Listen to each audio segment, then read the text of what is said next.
Welcome to Jazz Media. Hello students. இன்னைக்கு நம்ம 10th standard max exercise 1.3 ல first sum தான் பார்க்க போறோம். क्वेश्चन என்ன கொடுத்திருக்காங்கன்னு பாருங்க. Let f is equal to அப்படினு சொல்லிட்டு ஒரு ரிலேஷன் கொடுத்திருக்காங்க. x, y.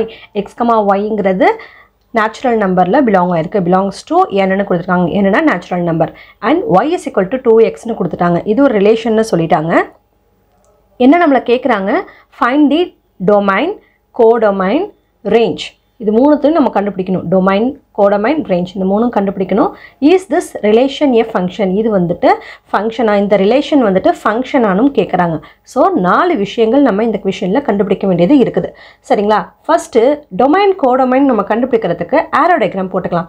arrow diagram போடுறதுக்கு நம்ம x வந்துட்டு என்னன்னு எடுத்துக்க போறோம் அப்படினு பாத்தீங்கன்னா நேச்சுரல் நம்பர்ங்கிறதுனால 1 ல இருந்து ஸ்டார்ட் ஆகக்கூடிய நம்பர். சோ ஃபர்ஸ்ட் நம்ம arrow diagram வரையறதுக்கு முதல்ல ஒரு செட் கிரியேட் பண்ணிக்கலாம். இது x க்கு and next வந்துட்டு y க்கு. சரிங்களா? போட்டாச்சு. இப்போ நம்ம x ல வந்துட்டு என்னென்ன டேர்ம்ஸ் இருக்குது அப்படினு பாத்தீங்கன்னா நேச்சுரல் நம்பர்ங்கிறதுனால ஆர்டரா 1 2 3 4 5 6 7 8 ன்னு அது பாட்டு போயிட்டே இருக்கும். ஓகேங்களா? அதே போல கோடொமைன்லயும் 1 2 3 தான் வரும். ஏனா வந்துட்டு x and y ரெண்டுமே வந்துட்டு நேச்சுரல் நம்பர்ல belong ஆயிருக்கு அப்படினு சொல்லிருக்காங்க. அதனால இங்க y யுமே நமக்கு என்னது 1 2 3 தான் நம்ம போட போறோம். 3 4 5 6 7 8 9 and so on அது பாட்டு போயிட்டே இருக்கும். ஓகேவா? இப்போ ஃபர்ஸ்ட் நம்ம இது போட்டுக்கிட்டு இங்க நமக்கு என்ன இது கொடுத்திருக்காங்கன்னு பாருங்க. y is equal to 2x ன்னு கொடுத்திருக்காங்களா? இப்போ x ஓட வேல்யூ 1 ன்னு இருக்கும்போது நமக்கு y ஓட வேல்யூ என்னவா இருக்கும் அப்படிங்கறத கண்டுபிடிக்கணும். x ஓட வேல்யூ 1 ன்னு இருக்கும்போது y ஓட வேல்யூ என்னன்னு கண்டுபிடிக்கணும். அப்போ நம்ம xங்கற இடத்துல 1 ன்னு சப்ஸ்டிட்யூட் பண்ணனும். ஓகேவா? சப்ஸ்டிட்யூட் பண்ணா நமக்கு என்ன கிடைக்கும்?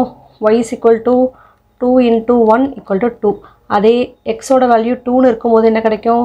y is equal to 2 into 2 2 2s are 4 next வந்துட்டு x is equal to 3 ன்னு இருக்கும்போது y is equal to 2 into 3 is equal to 2 3s are 6. அடுத்ததா பாருங்க x is equal to 4 ன்னு இருக்கும்போது y is equal to 2 into 4 வந்துட்டு 8 ன்னு கிடைக்கும். அடுத்து x is equal to 5 ன்னு இருக்கும்போது y ஓட value 2 into 5 is equal to 10. 6 ன்னு இருக்கும்போது y is equal to 2 into 6 is equal to 12. இப்படி பாட்டு போயிட்டே இருக்கும். ஓகேங்களா?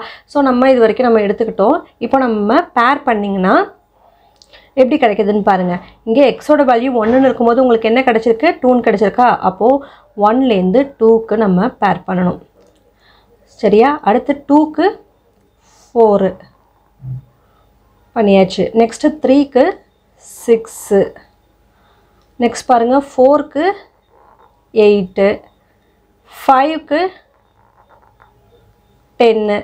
சோ இப்படி போயிட்டே இருக்கும் இல்லையா? சோ நம்ம இது வரைக்கும் நம்ம பண்ணிருக்கோம். இத வந்துட்டு நம்ம இதுல எது டொமைன் எது கோடொமைன்ட்டு நம்ம எடுத்து எழுதணுமா? அதுக்கு நம்ம என்ன பண்ண போறோம்? f is equal to set bracket open பண்ணிக்கோங்க. இப்போ 1 ன்னு இருந்தப்போ உங்களுக்கு என்ன கிடைச்சது? 2 கிடைச்சது. 1, 2 1, 2. நெக்ஸ்ட் 2 ன்னு இருக்கும்போது 4 கிடைச்சது. சரிங்களா? அடுத்து பாருங்க 3 ன்னு இருக்கும்போது 6 கிடைச்சது. 4 இருக்கும்போது 8 கிடைச்சது. 5 இருக்கும்போது 10 கிடைச்சது. சோ இப்படி கிடைச்சிட்டே போனது. 6 க்கு 12 ன்னு and so on அது பாட்டு போயிட்டே இருக்கும் இல்லையா? சோ நம்ம செட் பிராக்கெட் க்ளோஸ் பண்ணிக்கலாம் and so on போட்டுட்டு. சோ இது வந்து இதுல நம்ம டொமைன் எடுத்து எழுத போறோம். டொமைன்ல என்னென்னலாம் இருக்கு? எதெல்லாம் வந்துட்டு உங்களுக்கு ஃபர்ஸ்ட் வேல்யூஸோ அதெல்லாம் வந்துட்டு டொமைன். அதாவது இங்க x செட்ல என்னென்னலாம் இருக்கோ அதெல்லாம் வந்துட்டு டொமைன். இப்போ டொமைன் என்ன எழுதணும்? டொமைன் வந்துட்டு x ல என்னெல்லாம் இருந்தது? 1 2 3 4 5 6 7 8 9 and so on. ஓகேங்களா? இதெல்லாம் டொமைன். அதே போல கோடொமைன். கோடொமைன்லயும் y ல என்னென்னலாம் இருக்குதோ அது எல்லாமே வந்துட்டு கோடொமைன்.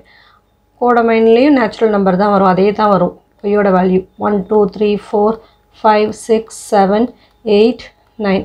புரியுதுங்களா? இப்போ டொமைன்லயும் 1 2 3 4 இதுதான் நேச்சுரல் நம்பர் தான் எழுத போகிறோம். ஏன்னா நம்ம எக்ஸுங்கிற செட்டில் அதுதான் எழுதியிருக்கோம். ஒய்க்கும் நம்ம அதாவது கோடொமைனுக்கும் அதே 1 2 3 4 தான் வரும். ஏன்னா எக்ஸ் அண்ட் ஒய் ரெண்டுமே வந்துட்டு பிலாங்ஸ் டு நேச்சுரல் நம்பர்னு கொடுத்துருக்காங்க. ஸோ அப்போது டொமைனும் உங்களுக்கு 1 2 3 4 5 6ன்னு அண்ட் ஸோ அது பாட்டு போயிட்டே இருக்கும். கோடொமைனும் வந்துட்டு ஒய் செட்டில் இருக்கக்கூடிய 1 2 3 4 5 6ன்னு அது பாட்டு போயிட்டே இருக்கும். ஸோ டொமைன் கோடொமைன் எழுதியாச்சு. நெக்ஸ்ட் வந்துட்டு ரேஞ்ச் பார்த்தீங்கன்னா எதெல்லாம் உங்களுக்கு பேராக இருக்குதோ அதுதான் எடுத்து எழுதணும். இப்போ எதெல்லாம் பேராக இருக்குது உங்களுக்கு 2 பேராக இருக்குது, 4 6 8 10 இப்படி இது எந்தெந்த வேல்யூஸ்லாம் உங்களுக்கு பேராக இருக்கோ அதுதான் நீங்கள் எடுத்து எழுதணும். 2 4 6 8 10 12 பேர் ஆகணும். இங்கே வந்துட்டு நம்ம அண்ட் சோன் போடுறதுனால நீங்கள் பேர் பண்ணல. மற்றபடி வந்துட்டு நீங்கள் எவ்வளோ வேல்யூஸ் எழுதினாலும் அதுக்கு உங்களுக்கு வேல்யூ கிடச்சிக்கிட்டே தான் இருக்கும். அதை நீங்கள் பேர் பண்ணிக்கிட்டே தான் போவீங்க. ஸோ உங்களுக்கு ரேஞ்சும் வந்துட்டு அண்ட் சோன் அது பாட்டு போயிட்டே தான் இருக்கும். என்ன எதுக்கு எந்தெந்த வேல்யூ கிடச்சிது, எக்ஸுக்கு பதிலாக இங்கே எக்ஸோட வேல்யூஸ் அதாவது நேச்சுரல் நம்பரை ஒய்யோட இந்த ஈக்குவேஷனில் சப்ஸ்டியூட் பண்ணுறப்போ உங்களுக்கு என்ன கிடைச்சதோ அந்த வேல்யூஸை தான் நீங்கள் ரேஞ்சில் எடுத்து எழுதணும். சரிங்களா? 2 4 6 8 10 12 அண்ட் ஸோ ஒன். ஓகேவா? இப்போது நெக்ஸ்ட் வந்துட்டு என்ன கேட்டிருக்காங்க, இந்த ரிலேஷன் ஃபங்க்ஷனான்னு கேட்டிருக்காங்க. இஸ் திஸ் ரிலேஷன் எ ஃபங்க்ஷன்னு கேட்டிருக்காங்க. அப்போ நம்ம என்ன சொல்லணும், ஒரு ரிலேஷன் ஃபங்க்ஷனாக இல்லையா அப்படிங்கிறத எதை பொறுத்து நம்ம சொல்லுவோம், இங்கே டொமைனில் இருக்கக்கூடிய எல்லா டேர்ம்ஸுமே உங்களுக்கு பேராக இருக்கணும். கோடொமைனில் உங்களுக்கு பேலன்ஸ் இருந்தாலும் பரவாயில்ல, டொமைனில் இருக்கக்கூடிய எல்லா டேர்ம்ஸுமே உங்களுக்கு பேராக இருக்கணும். பாருங்கள், டொமைனில் இருக்கக்கூடிய எல்லா டேர்ம்ஸும் பேராக இருக்கா? கோடொமைனில் மிஸ் ஆகிருக்கலாம். இங்கே 1ங்கிற டேர்ம் மிஸ் ஆகிருக்கு, 3ங்கிற டேர்ம் மிஸ் ஆகிருக்கு, 5ங்கிற term miss ஆகிருக்கலாம்.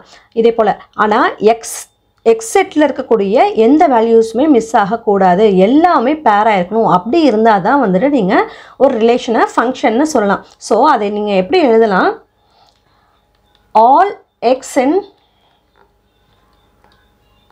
domain has unique image.